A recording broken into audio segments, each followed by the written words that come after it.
Shalom. Bu Hilda, Bu Lani, Selamat tahun baru. Darius, Selamat tadi, Bu Eros, Ana, Kak Kris. Banjir kan, Bro? Suara saya jelas. Jelas. Ya, banjir. Sudah. Oke, Hari ini nggak banjir ya, Pak? sudah tidak banjir, Bu. Syukur. Puji Tuhan kemarin. Nah,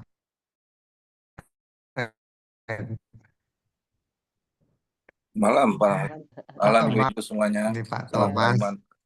Dari jauh ya, dari Papua ya, Salam Pak ya? kerahiman. Iya Bu. Pak Alex. Merauke. Merauke. Jayapura. Jayapura. Jayapura. Oh, Jayapura. Pak Alex ini rajin sekali. Oke, Bapak Ibu. Pada malam hari ini kita ngobrol-ngobrol ya, bincang-bincang iman. Bapak Ibu sudah tahu semua.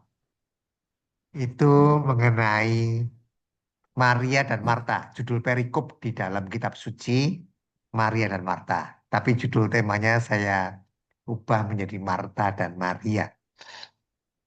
Nah, Bapak Ibu, kita sejak kecil sudah tahu ini kan, sejak sekolah minggu. Sangat umum. Kita meneladan kepada salah satu. Yang mana gitu ya, kata Ibu Guru. Nah, sebelum kita bincang-bincang lebih lanjut, izinkan saya bertanya. Yang baik, yang atau yang harus ditiru, itu yang mana sih sebetulnya? Ayo silakan Bapak Ibu, biar kita ada komunikasi. Sama-sama, dua-duanya boleh. Dua-duanya. Kita fungsinya sudah tahu.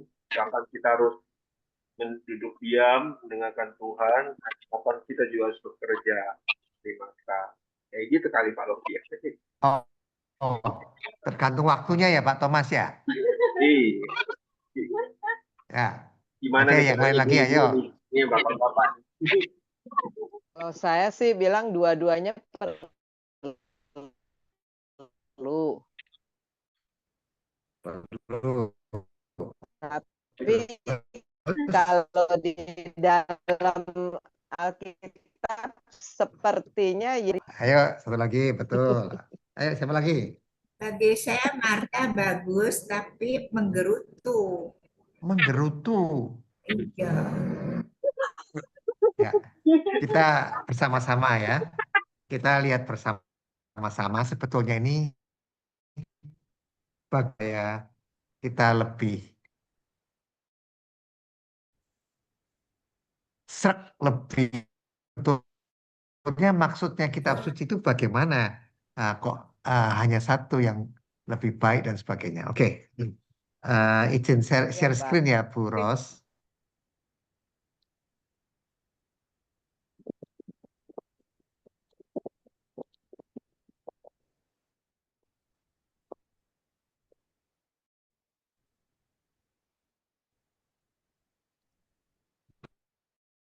Keluar nggak Bapak Ibu?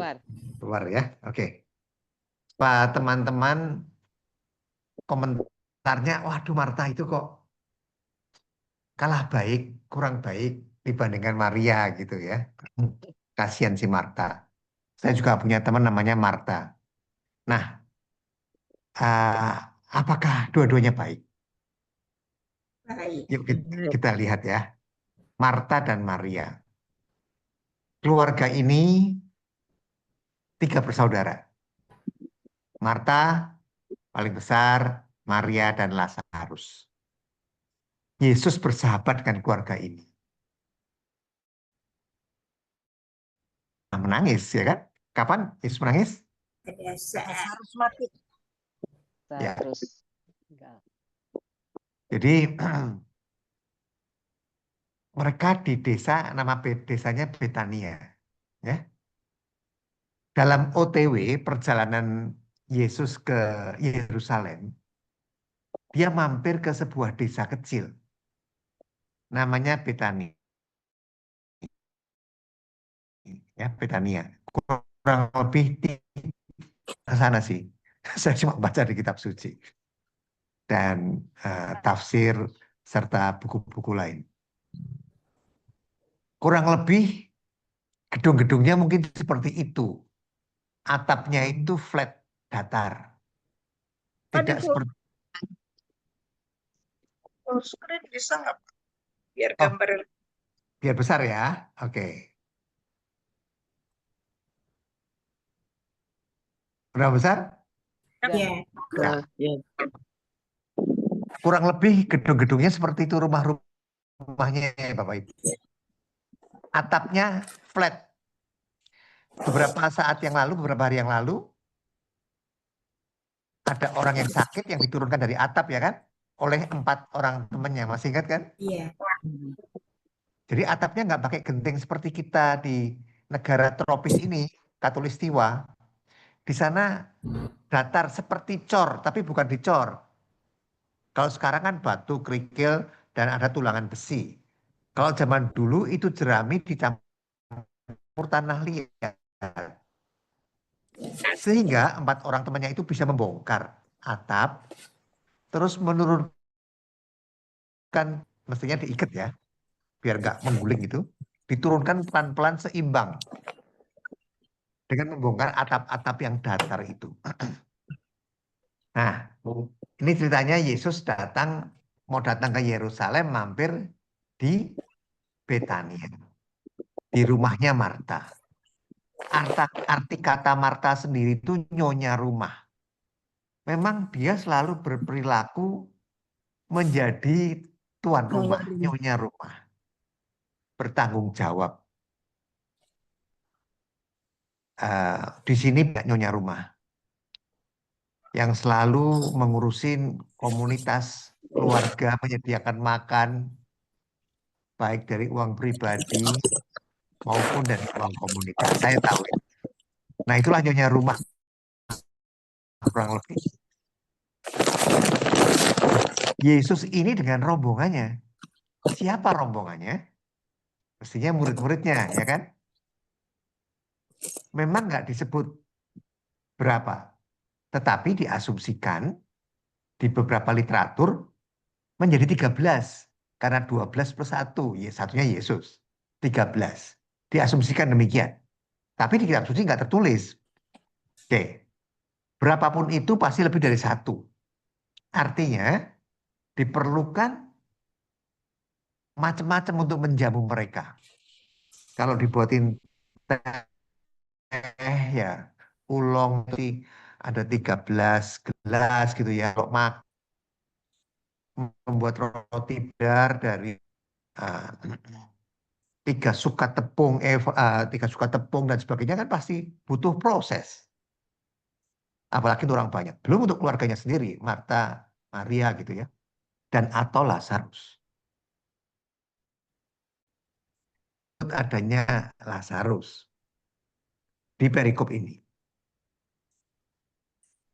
Maria ini, adiknya Marta, itu adalah orang yang sama. Yang pada waktu Yesus datang, dia meminyaki kakinya Yesus dengan minyak apa? Minyak narwastu. Mahal loh Bapak Ibu. Berapa harganya? Waduh, mahal. Mahal. Itu kayak Dior atau apa ya. Itu taunya mahal dari mana? Karena si Yudas Iskariot mengatakan, kamu memboroskan uang aja, lebih baik dipakai untuk membantu orang miskin. Uang sebesar 300 dinar. Nah, dari situ kita tahu mahal. 1 dinar adalah upah 1 hari. Katakan UMR Jakarta, ya 150 atau 200 ribu lah gitu. Tergantung UMR di mana. Anggap Jakarta. Kalau 300 dinar ya 5 juta sampai 6 juta. Untuk perfume 6 juta saya nggak pernah pakai sih. Tapi untuk 6 juta nggak tahu buat Bapak Ibu mahal atau enggak itu. Tapi di zaman itu mahal mestinya ya kan. Untuk meminyaki kakinya Yesus. Kemudian digosok dengan rambutnya dia. Rambutlah mahkota bagi perempuan. Ini orang yang sama. Nah sekarang kita ngobrol-ngobrol mengenai Marta dan Maria ini. Nah di gambar ini Bapak Ibu, Martanya lagi ngapain itu? Lagi buat capcay atau apa gitu ya. ada ikan, ada macam-macam itu. Ada roti, mungkin seperti roti yang tawar begitu ya, nanti dimakan dengan apa gitu. Di sini Marianya bawah di dekat kaki Yesus, ya kan? Nah, laki-laki itu adalah murid-muridnya. Tapi ini ilustrasi ya. Saya mencoba menggambar pakai AI. AI. Hebat. Kenyataannya apakah seperti ini ya, saya nggak tahu juga. Mari kita lihat, selain gambar, kita lihat ayatnya dulu. Yuk, kita Lukas. Ayatnya cuma sedikit, hanya 5. Boleh tolong salah satu baca. Silakan. Saya bantu, Pak. Ya. Lukas bab 10 ayat 38 sampai 42. Ketika Yesus dan murid-muridnya dalam perjalanan, tibalah ia di sebuah kampung. Seorang perempuan yang bernama Marta menerima dia di rumahnya. Perempuan itu mempunyai seorang saudara yang bernama Maria. Maria ini duduk di dekat kaki Tuhan dan terus mendengarkan perkataannya. Sedang Marta sibuk sekali melayani. Ia mendekati Yesus dan berkata, "Tuhan, tidakkah Engkau peduli bahwa saudaraku membiarkan aku melayani seorang diri? Suruhlah dia membantu aku." Tetapi Tuhan menjawabnya, "Marta, Marta, engkau khawatir dan menyusahkan diri dengan banyak perkara. Tetapi hanya satu saja yang perlu. Maria telah memilih bagian yang terbaik, yang tidak akan diambil daripadanya." Ya, terima kasih, Bu Ros. Nah, Bapak Ibu, nanti tolong diingat-ingat yang saya kasih warna kuning. Tapi kita lewatin dulu. Jadi ayat 40 ya. Ketika Yesus dan murid-muridnya dalam perjalanan tibalah di sebuah kampung. Dan Marta, nyonya rumah, menerima dia di rumahnya. Bapak Ibu, di situ kedatangan Kristus dan rombongan sebagai tamu. Ya kan? Di rumah Marta. Disambut dengan gembira, penuh sukacita. Di budaya Yahudi sana, di Israel sana, menjamu tamu itu adalah kehormatan. Jadi kalau ada tamu datang nggak dijamu itu justru keterlaluan begitu. Kegagalan dalam menjamu itu bisa dianggap tidak sopan. Budaya di sana demikian ya. Maka respon dari Marta sangat masuk akal kan. Kalau nggak dilayani bagaimana? Apa kata dunia gitu kan? Jadi yang dilakukan Marta itu benar. Untuk budaya di sana, jamu. Di sana Yesus pasti mendadak datangnya. Karena tidak ada WA. Kapan mau datang gitu ya, nggak ada pos. Jadi tiba-tiba pasti belum disiapkan makanan. Entah makan siang atau makan sore. Artinya ini membutuhkan waktu, tenaga. Jadi respon dari Marta sekali lagi bagus. Wajar, terpuji. Kalau kita tidak mempunyai orang seperti Marta, bagaimana rombongan Yesus, ya kan? Jadi sebagai ungkapan bahagia, terima kasih atas singgahnya Yesus di rumah mereka, mereka menjamu Yesus. Di sini Marta mengungkapkan kasihnya kepada Yesus dengan bekerja, dengan pelayanan. memenuhi kebutuhan Kristus dengan rombongannya. Makan, minum, mungkin mau cuci kaki, karena budaya di sana masuk rumah harus cuci kaki terlebih dahulu. Kalau untuk orang banyak, di depan rumah harus tersedia air. Cuci tangan, kalau enggak najis sebelum makan, walaupun nggak ada COVID. Jadi Marta memastikan segala sesuatu berjalan dengan baik. Karena itu dia sangat sibuk, sangat dipahami. Di sini kita melihat kisah Marta dan Maria ini, kita melihat dua sikap hati yang sangat manusiawi. Marta sangat manusiawi, Maria juga manusiawi. Karena di sana duduk di dekat kaki Yesus, dia menempatkan dirinya sebagai murid.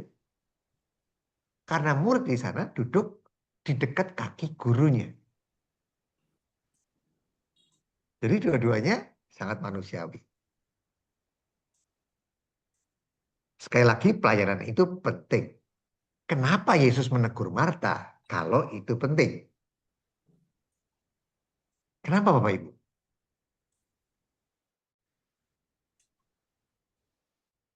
Yesus kenapa menegur? Bukankah Karena terlalu sibuk. karena Terlalu terlalu sibuk? Ada rasa iri. Ada rasa iri. Apalagi? Ayo.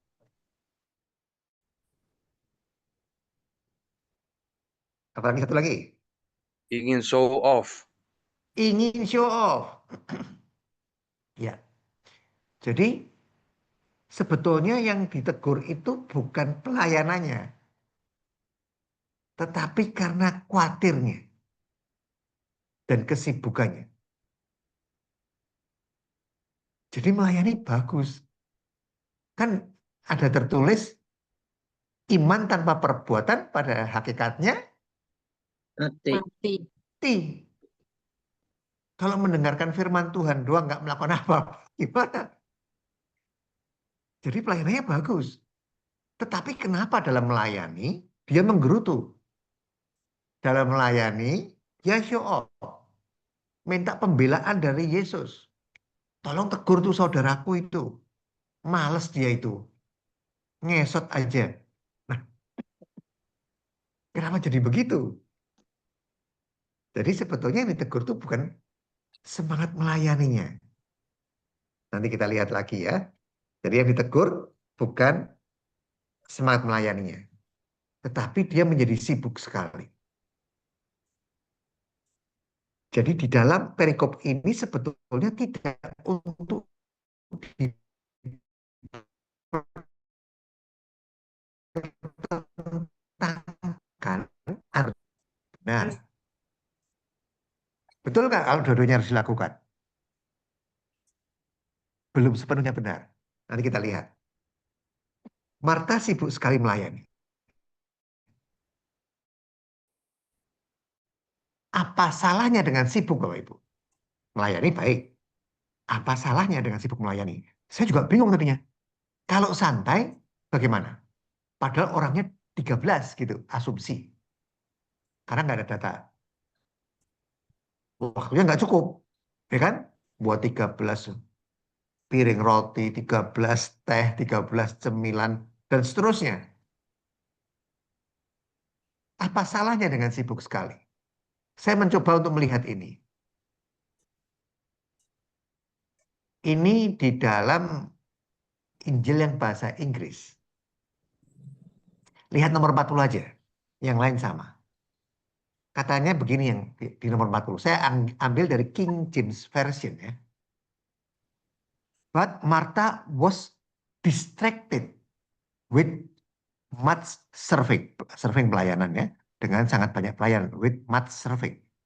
Dengan sangat banyak pelayanan. Tapi but Martha was distracted. Tapi Martha terdistraksi. Terganggu pelayanan. Nah, apa sih maksudnya distraksi atau terganggu ini? Ini maksudnya. Distraksi itu dari bahasa Latin, Disnya itu artinya terpisah. Kalau kita waktu SD kita lari-lari mau lompat jauh, kakinya nginjak papannya itu dis gitu ya, maksudnya disqualify. Eh, Batas pemisahnya kita injek gitu. Dis artinya terpisah, terakhirnya artinya menyeret. Artinya kesibukan sibuk sekali menyeret, membawa Marta atau mengalihkan perhatiannya, fokusnya dari apa yang seharusnya Marta lakukan. Nah, ini ternyata. Nah, kalau gitu santai aja. Oh, enggak juga. Ternyata bukan disuruh santai. Taunya dari mana? Nah, jadi ini dulu ya. Distraksi sesuatu yang mengalihkan perhatian. Marta, ini umum kata, ini dari kamusnya. Perhatian Anda dari apa yang seharusnya Anda lakukan. Melantur kalau orang berdoa. Nah, ini distraksinya berarti lari kemana-mana gitu. Jadi yang harusnya dia fokus menyambut Yesus, tetapi dia dengan very busy gitu ya, sangat sibuk, sibuk sekali melayani. Nah, yang benar tuh harusnya bagaimana? Tadi kan saya katakan tidak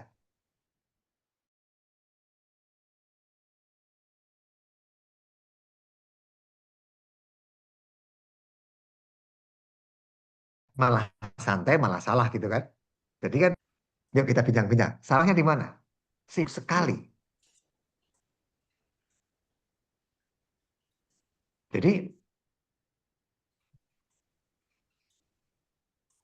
di sini ternyata urutannya Bapak Ibu. Bukan santai. Tapi yang Yesus maksud, kenapa kamu sampai membuat cewek rendang kan berhari-hari buatnya ya. Katanya orang Padang itu lama, tapi paling enak di dunia katanya. Itu kan membuang waktu. Yesus nggak menginginkan itu. Yang simpel-simpel aja deh. Buat apa ya yang simpel ya? Eh, nggak tahu saya makanan yang simpel dibuatnya apa gitu. Yang cepet aja. Tapi waktumu pakailah untuk mendengarkan aku. Seperti Maria. Sambutlah aku. Kalau kamu mau buat rendang, kemudian udang masak asam manis atau apa gitu, kan lama itu. Kamu nggak akan dengar aku lagi. Kamu tidak sama aku. Nah ini ternyata. Tidak boleh santai, tapi jangan membuang waktu untuk hal-hal yang tidak perlu. Melebihi perlu. Yang paling perlu, nanti kita lihat. Apa yang paling perlu? Makanya Yesus menegur, Marta, Marta, 2 kali. Di sini tidak menunjukkan kebencian. Beda dengan 1 kali kan.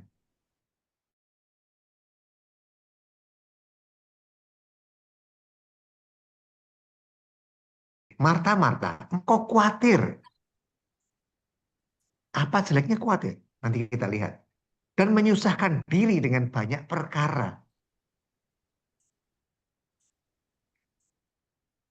Nah, sebelum Marta meminta pembelaan dari Yesus, Yesus nggak menegur Marta. Setelah dia mengatakan, tidakkah engkau peduli bahwa saudaraku, si Maria, membiarkan aku. Mungkin Lazarus ada, tapi karena ini pekerjaan dapur, domestik, ya maksudnya wanita. Karena di Yahudi demikian ya, di bangsa Yahudi.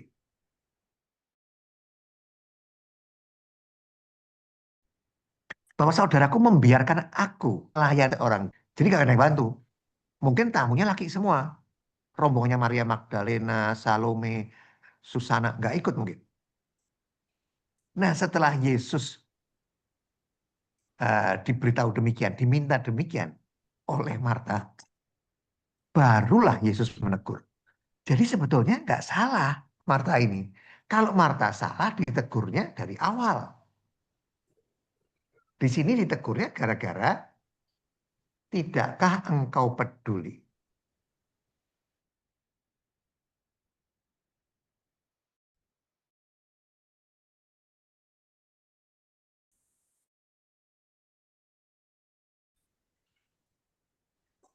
Jadi,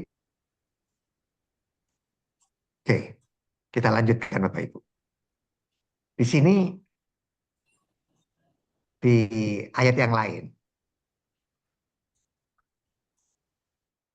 itu dikatakan Maria telah memilih bagian yang terbaik, yang tidak akan diambil daripadanya.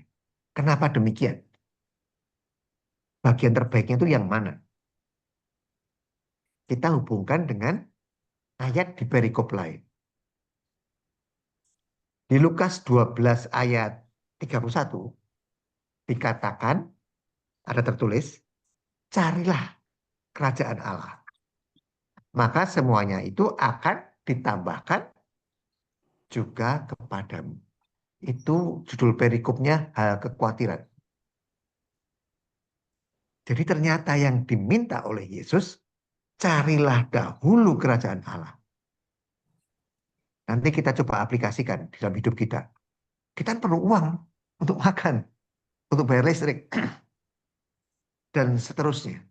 Segala hal perlu uang. Kenapa disuruh cari dahulu kerajaan Allah? Gimana dapat uangnya? Apakah nggak boleh? Sangat bagus. Sangat diharapkan kita kaya. Terus bagaimana dong? Jadi kita kombinasikan ya dengan ayat lain, yaitu carilah dahulu kerajaan Allah. Bapak Ibu masih ingat di Kisah Para Rasul? Kisah Para Rasul 6 ayat 2. Pada waktu itu rasul-rasul ikut membagi sembako.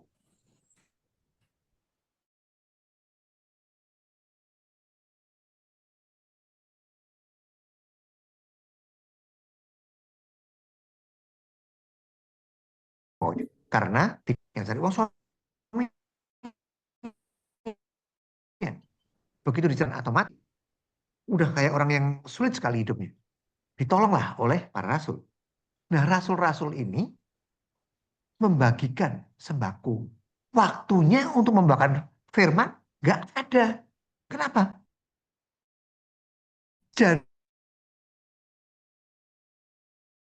Baik jandari maupun janda orang-orang Yahudi yang dari luar Israel. Sebenarnya banyak kehabisan waktu mereka mengangkat diakon. Ada 7 kan? Masih ingat ya? Siapa yang mati duluan?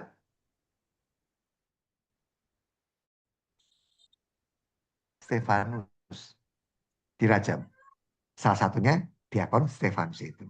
Pada waktu sebelum mengangkat diakon itu, 7 orang itu, baik yang mana Roh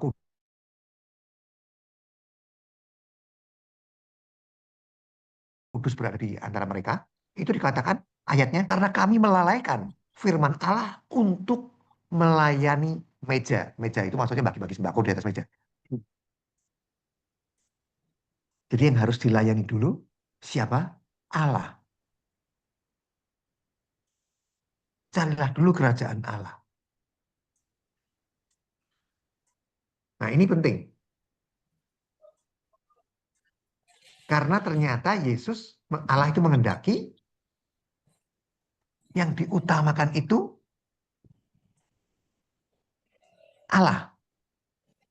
Walaupun kita butuh uang. Nah, Bapak Ibu, yang Marta dan perikop apa Bapak Ibu? Ada Bapak kitab suci nggak? Bawa. Nah, coba dilihat. Ini Lukas 10:38 sampai 42. Yang kita baca ini, Marta dan Maria dan Marta. Coba dilihat perikop sebelumnya. Apa judulnya, Bu? Mengenai apa?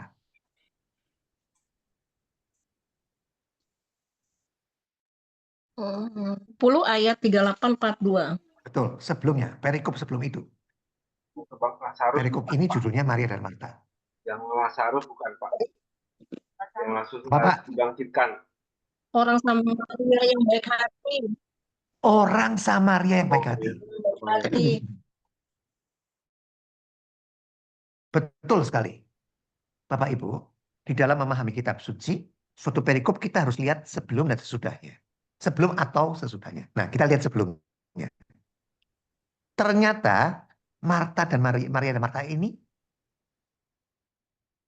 menjelaskan yang di atas.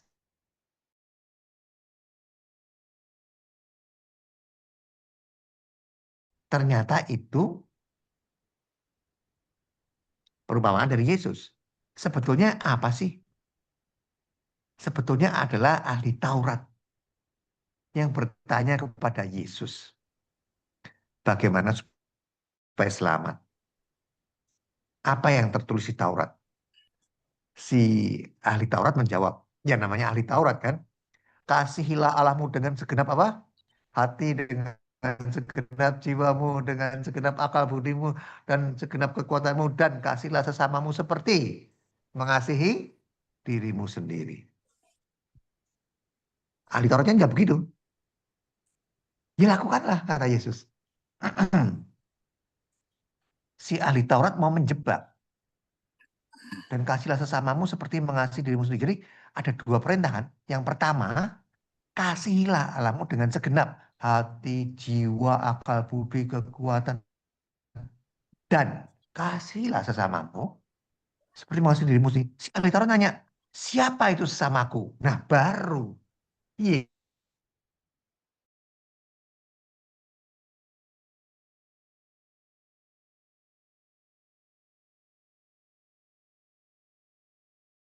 dibiarkan orang Samaria yang terkenal kurang baik, yang bermusuhan dengan orang Yahudi, malah menolong, ya kan? Membawa dia ke penginapan, Ninggalin duit. ninggalin duit. Kalau kurang, tagih aku lagi karena dia mau berdagang atau bagaimana nggak disebutin ya. Baik sekali ya.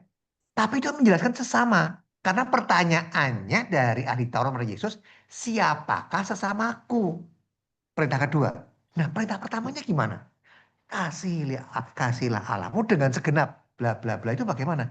Ini jawabannya. Maria dan Marta ini supaya mengasihi Allah terlebih dahulu. Maka Maria mendengarkan firman Allah. Loh, apa hubungannya mengasihi Allah dengan firman Allah? Mendengarkan firman Allah. Bapak Ibu, bagaimana sih mengasihi Allah itu? Silakan. Melakukan kehendaknya. Melakukan perintahnya, betul sekali Bu Ana. Tapi saya minta tolong dibantu ya. Tolong, kan tadi ada yang bawa kitab suci dari siapa ya? Itu sebentar. Di kitab Kejadian berapa 18 atau berapa ya sebentar ya. Saya agak lupa. Bagaimana caranya mengasihi Allah? Ulangan kalau nggak salah. Sebentar ya. Nah, coba Bapak Ibu yang bawa kitab suci. Tolong baca ulangan 6. Ulangan bab 6. Ayat 6 sampai 9. Tolong.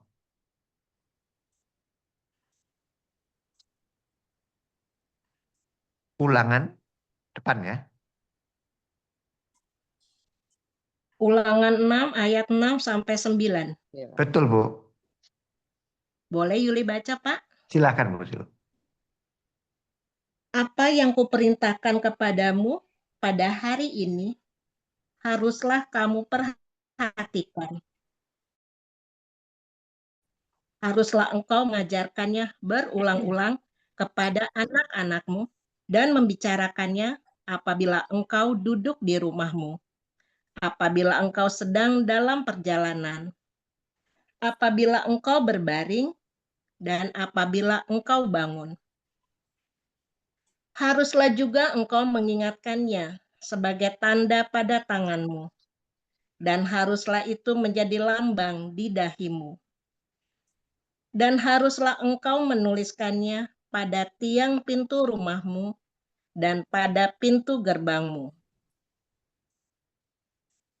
Ya, terima kasih, Bu. Nah, ini kita mengacunya harus ke sini. Bagaimana cara mengasihi Allah? Jadi mengasihi Allah bukan dengan perasaan seperti mencintai si Amir atau Tutik begitu. Tetapi kita mendidik anak-anak kita mengulang-ulang perintahnya. Makanya di Yahudi itu di pergelangan tangannya ada seperti kertas dilipat-lipat gitu. Isinya ayat. Dibentuk seperti korek api gitu dikasih tali atau di kepala gitu. Artinya firman Tuhan itu harus senantiasa beserta kita. Itulah mengasihi Allah. Nah, acuannya itu. Makanya tadi waktu ahli Taurat menanyakan bagaimana supaya selamat dapat hidup kekal, kasihilah Allahmu dengan cara ini. Ulangan bab 6 ayat 6 sampai 9. Tadi sudah dibacakan oleh Bu Yuli. Apa yang pernah aku perintahkan ya? Perintahnya seperti perintah Allah dan lain-lain ya. Haruslah engkau apa tadi Bu lakukan ya Bu ya. Perhatikan ya apa tadi. Haruslah engkau mengajarkannya berulang-ulang. Berulang-ulang. Berarti nggak cukup sekali. Berapa kali? Nggak disebutkan. Tapi sampai betul-betul paham. Mengajarkannya berulang-ulang. Ya kan? Kepada siapa? Anak, cucu, menantu, suami, istri. Dan membicarakannya. Bukan drama Korea. Bukan gosip aktor atau aktris. Tetapi membicarakan perintah Allah tadi. Apabila engkau duduk di rumahmu sambil ngopi-ngopi. Atau di kafe. Apa iya di kafe kita membicarakan perintah Allah gitu ya?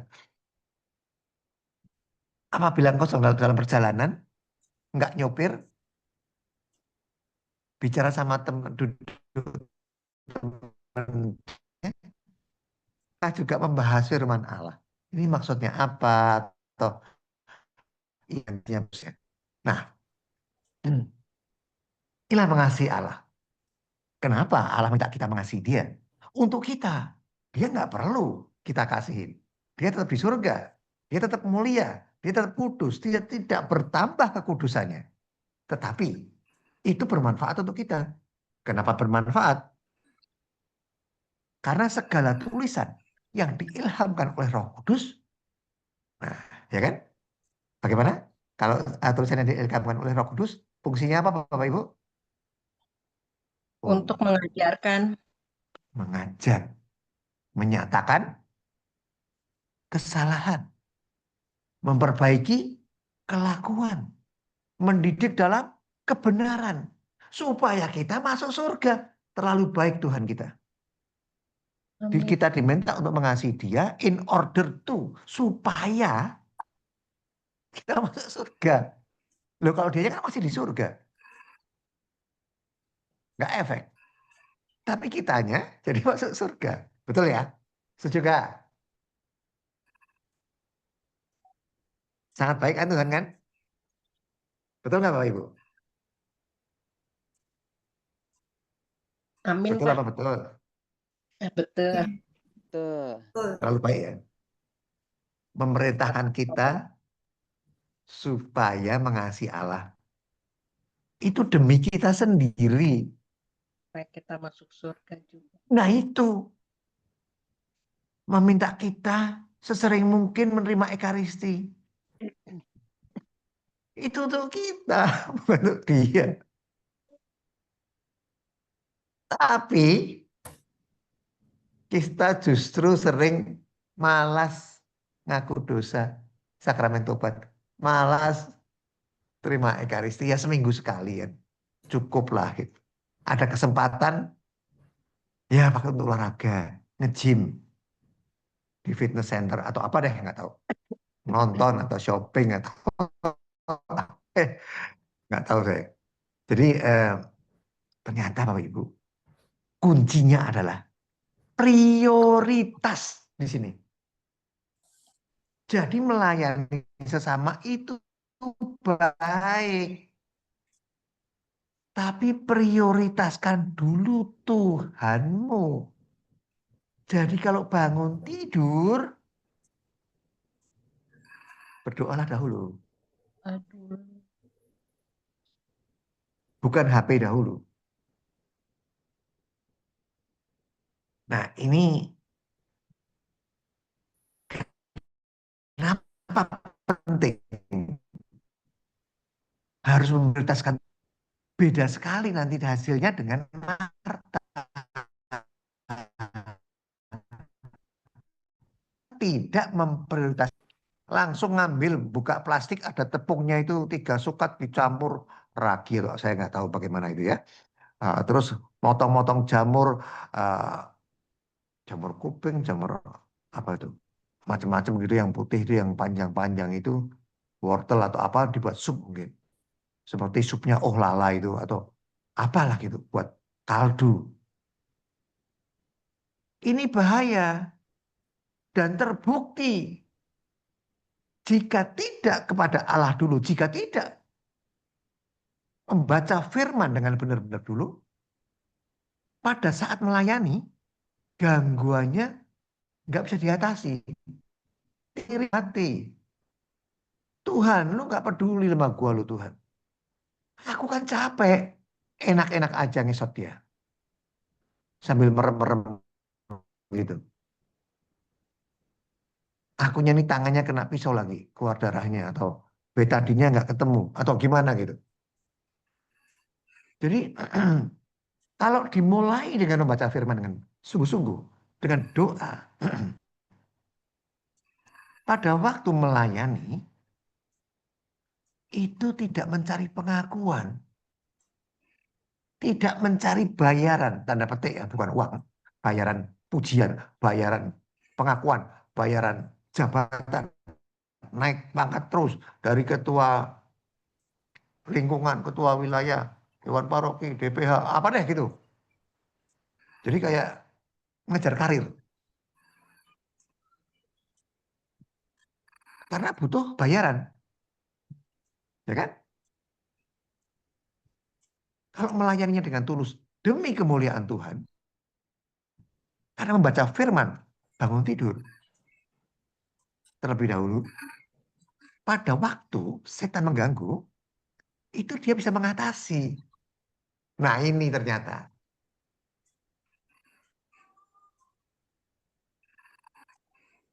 Ternyata kuncinya di situ Bapak Ibu. Perikop ini. Marta benar dan salah. Benar dalam melayani, salah karena tidak memprioritaskan Tuhan. Tanda petik, Maria bisa menjadi salah juga. Tapi statusnya masih benar. Maksudnya, dia mendengarkan firman dulu.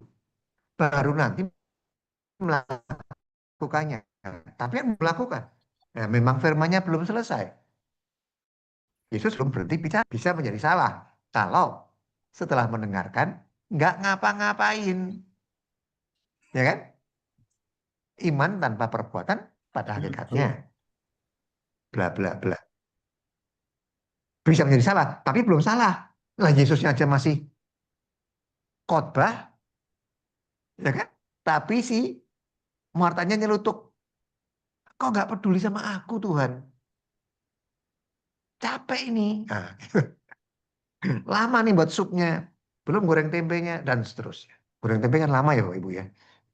Nah itu makan waktu. Gangguan setan ini, distraksi ini, menyeret.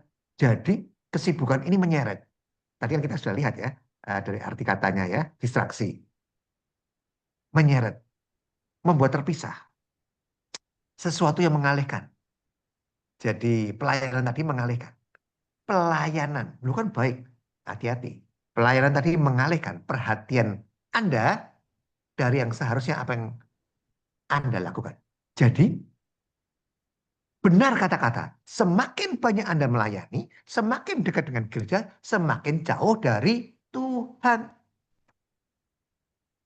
Kalau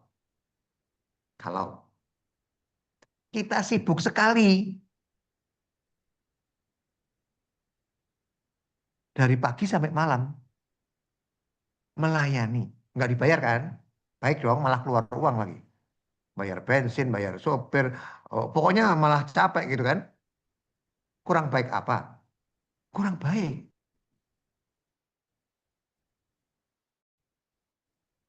Karena kita jadi jauh sama Tuhan. Kok bisa?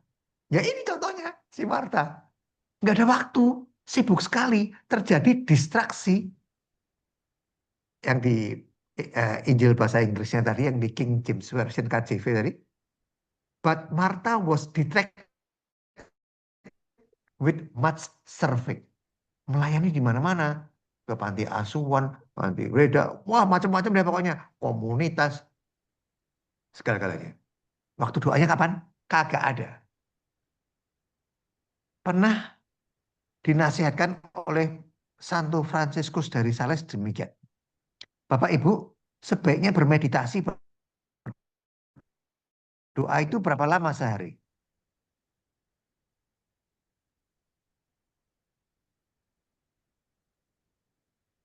Meditasi Kristiani ngajarin Berapa lama, Pak?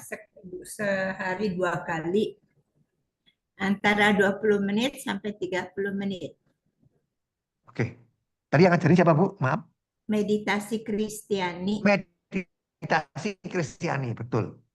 Jadi Fransiskus dari Sales itu mengajarkan berdoa meditasi atau mau oral boleh setengah jam. Tetapi kalau Bu Hilda sibuk melayani, lari ke sana ke sini gitu ya. Terus Ibu boleh doanya berapa jam, Bu? Berapa menit? Diskonnya. Bisa, Melayani Tuhan. bisa doa. Apa, Bu? Kalau terlalu sibuk, udah capek, bisa jadi tidak doa. Itu jawabannya. Kalau capek pulang tepar ya, Bu ya. Mandi, shower air hangat, terus bubuk. Tetapi kata Fransiskus Sales bagaimana? Jika engkau biasa-biasa saja, sebaiknya engkau berdoa setengah jam sehari. Tapi jika kamu sibuk, berdoalah 1 jam sehari. Bagaimana itu? Maksudnya bagaimana? Banyak melayani, banyak berdoa gitu. Iya. 100 Bu Hilda. Apa bisa? Bukannya tepar. Makanya ukur kemampuan diri. Kalau aku melayani 1,5 jam doanya. Meditasi Kristiani, apa deh terserah. Rosario, apapun. Kalau aku melayani 2, 3, malah 1 jam. Loh gimana ini? Itu untuk menjaga supaya kita tidak berkurang di setengah jam. Ada suatu konsekuensi lebih berat lagi kan? Semakin banyak melayani, semakin banyak berdoa. Itu banyak sekali godaannya. Jadi kedekatan kita sama Tuhan harus lengket.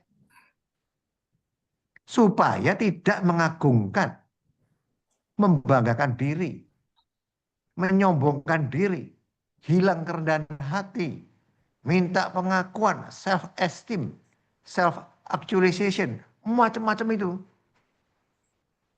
Baik sekali Tuhan ya, supaya kita tidak jatuh ke dalam dosa dan neraka.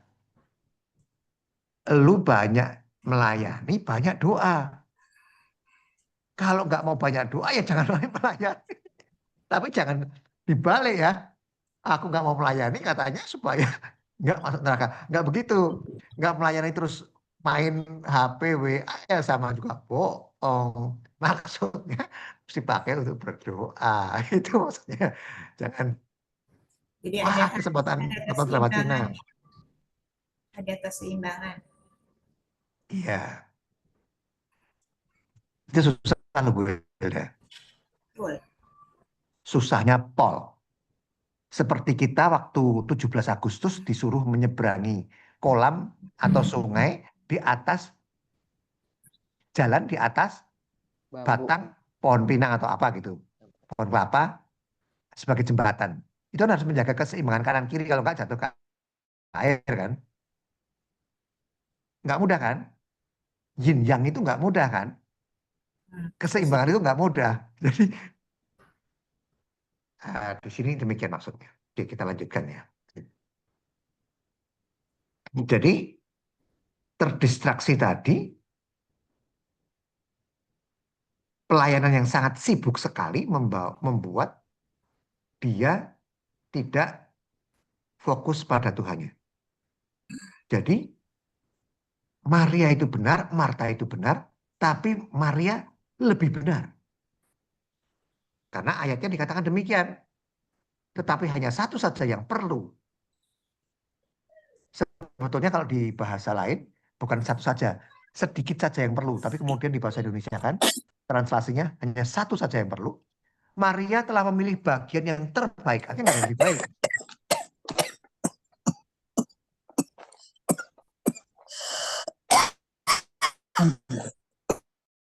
Karena belum. Telah memilih bagian yang terbaik yang tidak akan diambil daripadanya. Jadi kedekatan dengan Tuhan, kebersamaan dengan Tuhan itu tidak akan diambil. Ya karena Tuhan itu menghendaki itu.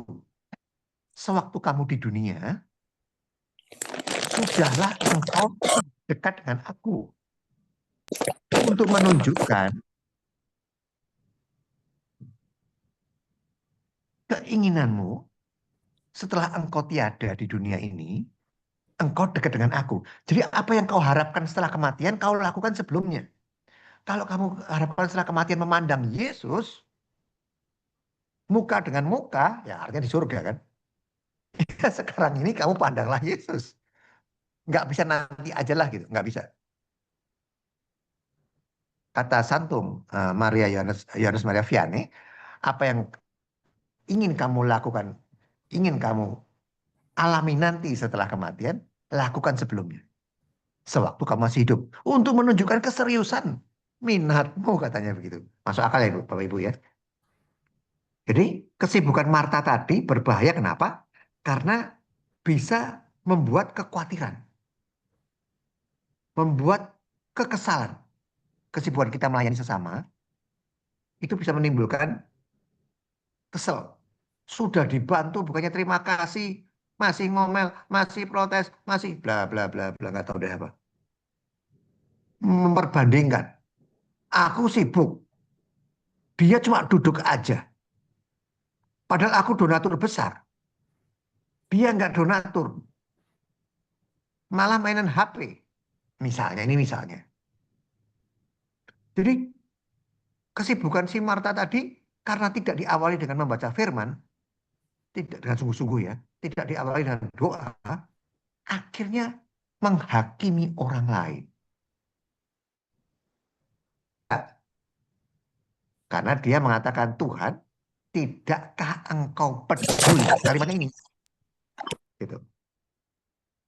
Jadi suatu pelayanan tanpa keintiman dengan Tuhan itu menimbulkan stres. Hanya sebagai alat untuk mencari pengakuan diri, pembuktian diri. Gitu. Jadi menimbulkan keletihan rohani. Muntaber akhirnya, mundur tanpa berita, keluar dari komunitas. Karena tersinggung, karena baper, karena kurang dipuji. Duduk nggak disuruh di depan. Aku kan orang terhormat. Dan seterusnya. Masuk ruangan kok nggak dibukain pintu. Ada-ada aja itu. Orang-orang begitu ada itu Bapak Ibu. Bukan di sini maksud saya. Itu ada terjadi beneran itu. Jadi Yesus lebih mengutamakan sesuatu yang lebih berharga. Kehadiran dirinya sang firman, logos, daripada kenikmatan makanan yang dihidangkan, kesempurnaan masakan yang nggak gosong, yang nggak matang, karena buru-buru. Nggak apa. Ya jangan kita lihat itu untuk suami kita ya, atau anak-anak kita. Maksudnya di sini, pada waktu itu Yesus, aduh rotinya jangan rotinya halus seperti beludru, tapi kamu menganggap itu adalah pemahamannya. Nah, engkau khawatir dan mengatakan apa tadi? Menyusahkan diri dengan banyak perkara, ya kan? Banyak Tuhan nggak mau. Ternyata hanya satu perkara aja yang Tuhan mau. Banyak perkara itu maksudnya apa sih? Ya ambisi bisa, tekanan sosial macam-macam ya. Target pelayanan, tuntutan dari orang lain. Nah itulah banyak perkara. Kepingin tampil perfect. Dia bisa mengatasi semua masalah di semua komunitas. Hebat kan? Nah, pengakuan diri lagi. Jadi satu perkara yang diminta oleh Tuhan, bukan banyak perkara. Yang dikatakan, engkau khawatir dan menyusahkan diri dengan banyak perkara. Ya, jadi yang dimaksud perkara itu, satu perkara itu hadir di hadapan Tuhan, seperti Maria, untuk mendengarkan firman, dengan betul-betul merenungkannya, dan menikmati persekutuan dengan Kristus. Seperti kata Daud lah, kalau Bapak Ibu baca Mazmur. Nggak ada yang lebih berbahagia daripada berada di pelataranmu Tuhan. Boleh berada di pelataranmu. Ada tertulis juga kan? Lebih baik satu hari di pelataran, ada lagunya kan? Bagaimana saya nggak tahu nyanyinya. Lebih baik satu hari di pelataran Tuhan daripada, nah itu. Jadi penting sekali.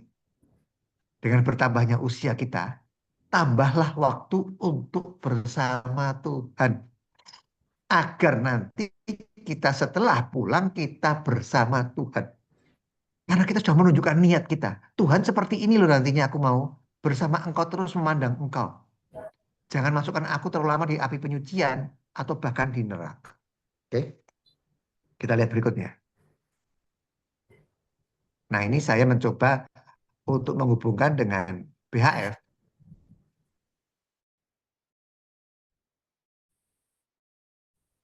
Coba.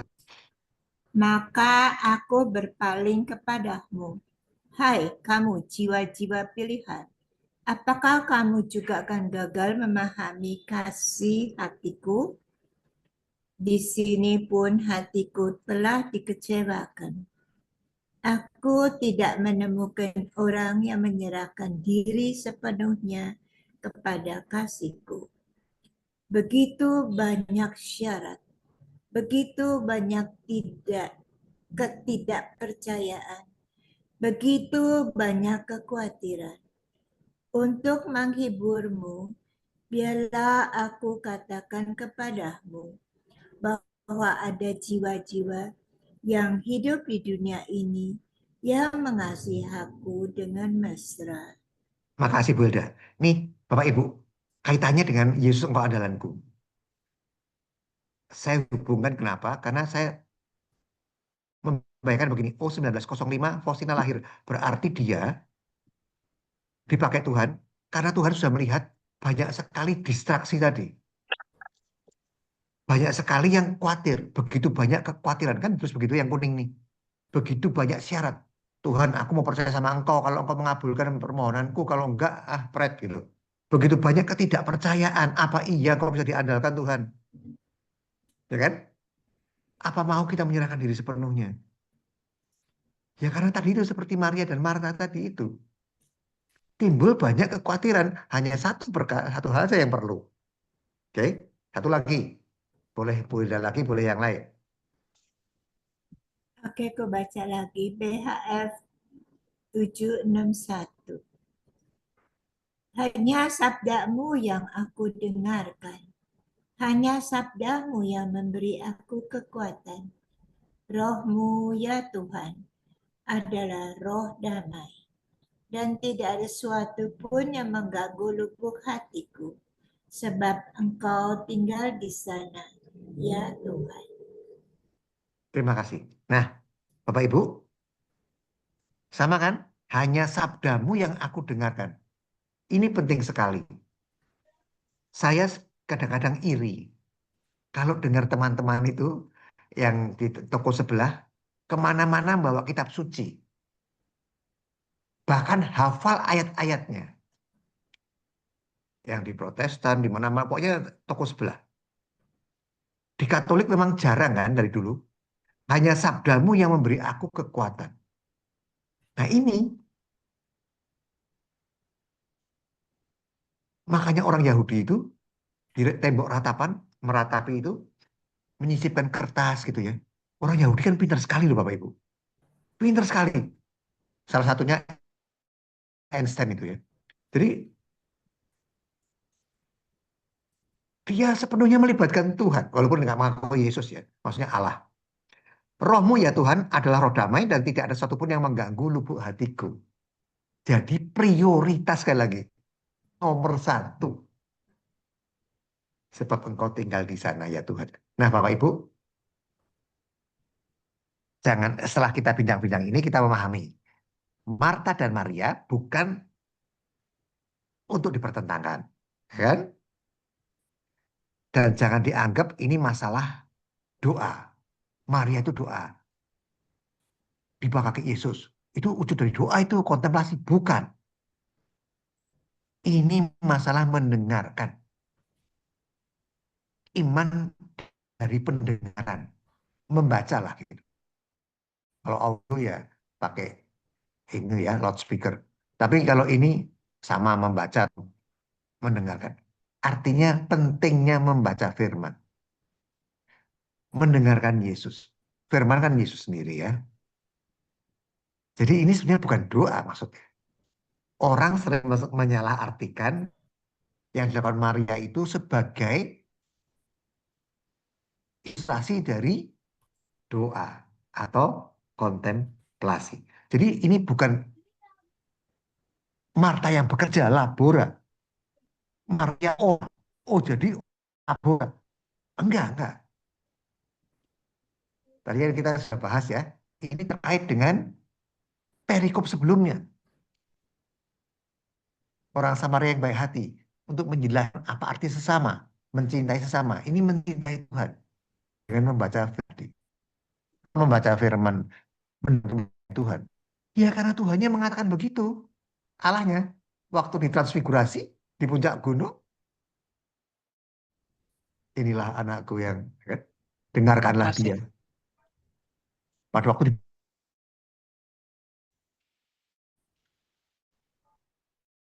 apa kata suara dari Yesus? Apa suaranya? Suara apa? Aku berkenan. Dengarkanlah. Jadi ini bukan karena perintahnya Allah supaya mendengarkan Tuhan. Paham ya? Jadi bukan doa mendengarkan. Nah, setelah mendengarkan, ditindaklanjuti dengan perbuatan. Nah, gitu. Nah, kita lanjutkan ya. Masih waktu nggak, Bros? Sorry, sebenarnya Tinggal sih sedikit sudah waktu. Oh, ya, wis. Tapi mau tambah sedikit, nggak apa-apa. Oke. Jadi, Bapak Ibu, kalau masih ingat, sedikit aja ya.